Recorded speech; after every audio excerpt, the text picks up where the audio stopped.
বিসমিল্লাহির রহমানির রহিম।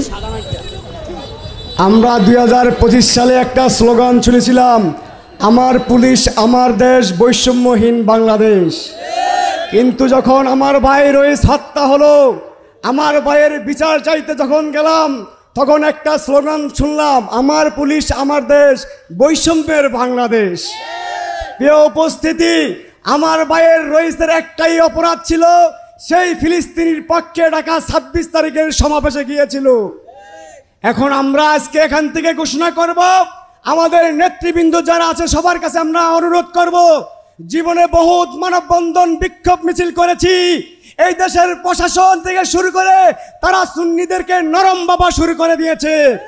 কিন্তু এই দেশের লাখো লাখো তরুণ জনতা নিজের জীবন বাজি রেখে এই দেশে এই রইস হত্যার বিচার আন্দোলন করতে রাজি আছেন কিনা? আমরা নেতৃবৃন্দকে ঘোষণা করব, আজ থেকে 24 ঘন্টা ধরে দিবেন প্রশাসনকে। যদি প্রশাসন এর সুষ্ঠু বিচার না করে, তাহলে আমরা কুমিল্লা মহাসড়ক আমরা অবরোধ করব।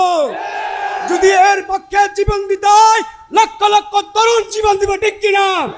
আমাদের একটাই দাবি, যদি বিচার না পাই এই রাজপথ আমাদের রক্তে রঙিন করব, তারপর রাজপথ ছাড়ব না। আসসালামু আলাইকুম ওয়া রাহমাতুল্লাহ।